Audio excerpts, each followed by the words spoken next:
I know those principals, I know those teachers have worked hard. Yeah. They work with what you have, and you try to move the kids to a higher level. So I know there's a superintendent working at the Christina School District. It's working hard to try to make things better.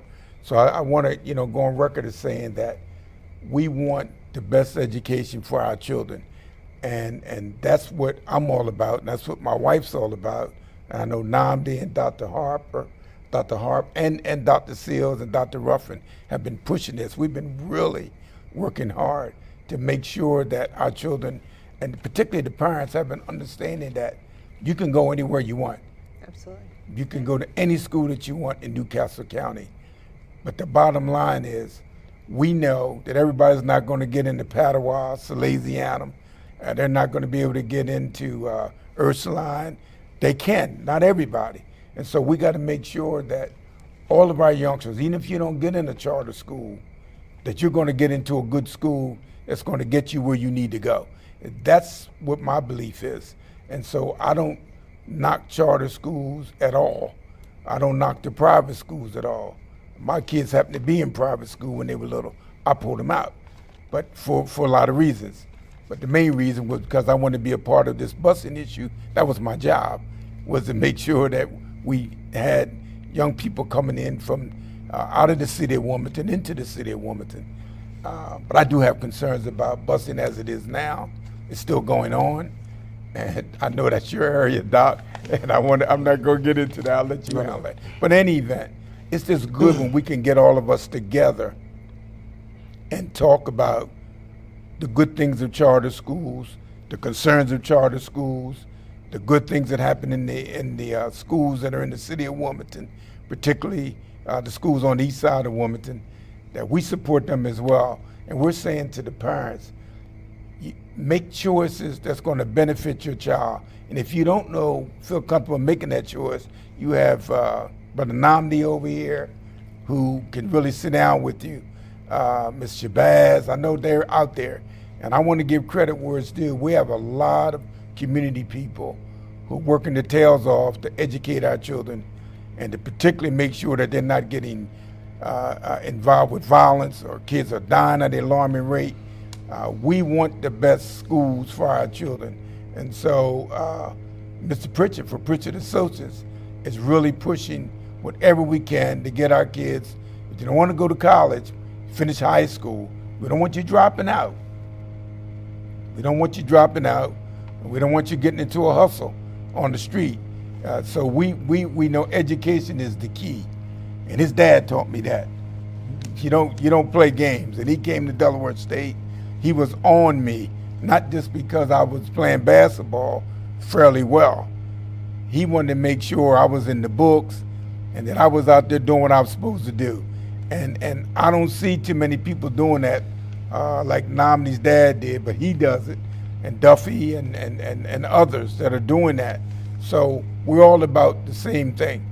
So I commend you for coming on here talking about charter schools, because as Doc said, it's interesting. You hear so many different opinions of charter schools, and it's like Nnamdi said earlier about the enrollment. After the September 30th count, the money follows the children. We know that. That's a fact. Mm-hmm. But we want our parents to know that wherever your children are, you have people like Nnamdi and Doc and you and others who are saying, we want to educate your children. If you get the children, I don't, so be it. But the parent made that decision based on what they think is best for their child. So I'm going to turn it over to Doc. I know he's raring to go. Starts, can I put it on record, because you didn't bring me in there so I want it on record that we do not believe every school should be a charter school. We believe every school should be an excellent school, and that every parent has an excellent educational opportunity for their child. That we have the choices to do that. Yes. So, and that's the philosophy I'm talking about. I just wanted to get that. Oh, absolutely. Okay. As we are, we want to provide optimal educational experience for all of our kids. One of the challenges that the work that we're doing with the education reform for the city, is that one of the things that's becoming more and more often is that the Wilmington area students are not being given an opportunity to go to some of these schools. They're being frozen out, if you will. And oftentimes parents do not understand how the process of selection goes. You touched on it briefly, but could you please explain to the viewing audience about what the lottery how does the lottery system work, and how would a parent get into that particular situation and be able to get their child selected into a school of choice? Okay, so last year, the legislature passed a bill, House Bill 90, that was the school choice bill. So everybody has now the same application, choice application that they fill out. So every parent can fill out this application for any school that their child wants to go to. And then they turn in the application To who? to the school. Okay. So some schools have different and supplemental information that they need based on, so in Red Clay School District has the Charter School of Wilmington, Delaware Military Academy, and Delaware College Preparatory Academy. All three of those schools are part of the Red Clay School District. Okay. So you have to be a resident of Red Clay. That's the number one preference. If they have more spots open than are taken by Red Clay School District children, then you can get in. You can get in the process to get into those schools. And by the process, what I mean is, you give your application into the school, and then you have until January 8th of this year. It's the second Wednesday of January that you have to have your application fully completed and into each school that you want to apply to. And you can apply to more than one school. You can apply to choose a different school within your school district. You can apply to a different charter schools, but it has to be in by January 8th to each school that you want to apply to for your child. So once you get that information, once you have that application in, then if there are more applications than there are spots, then there is a lottery. You get a number, or in some schools, your number is on a piece of paper and it goes into a big, like a bingo ball, and then they pick out the numbers one by one until they get to the number of spots that are available, that are full, and then they go into a wait list.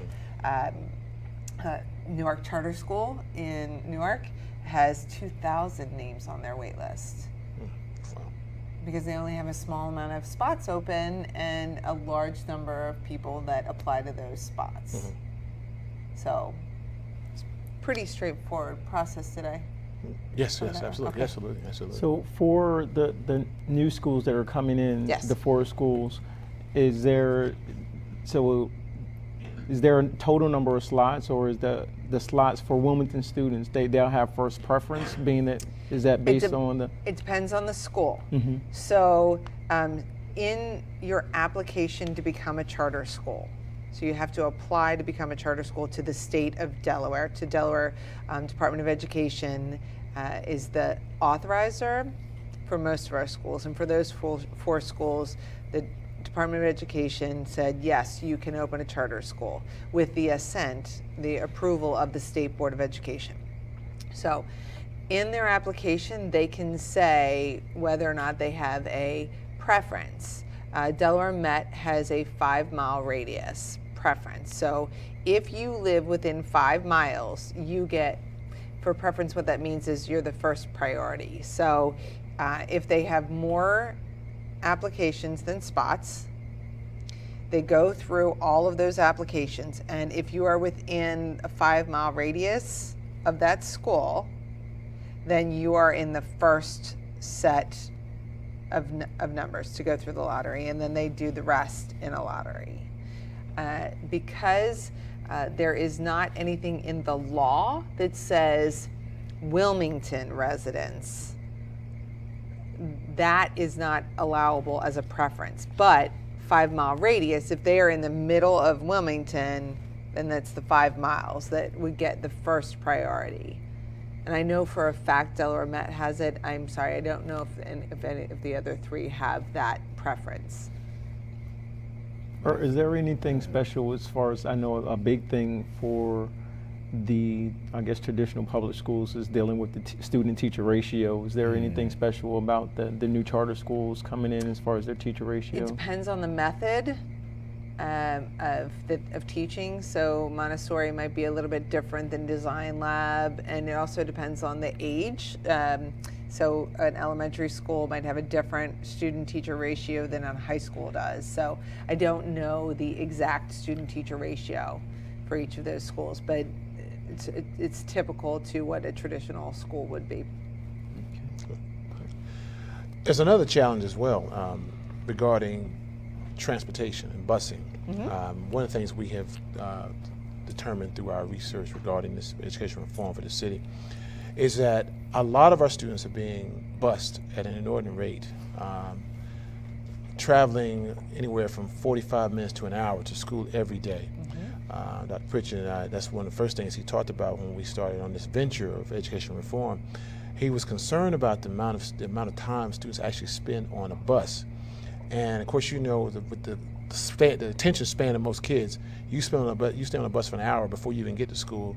You're pretty much done for the day. It's pretty much it's a done deal oftentimes. Could you explain to the viewers how these kids are going to be coming to your school via transportation, type of transportation things we worked out for these kids to go to school? And again, hopefully with the new charter schools, they will decrease the amount of time on a bus as compared to what's happening now, because these kids are being bused outside the city of Wilmington. And again, we're going back to the question initially. What I asked was that Wilmington area students are considered ones who are being frozen out because of the issues just like this, what I'm talking about with transportation, as well as the academic piece as well. So can you kind of elaborate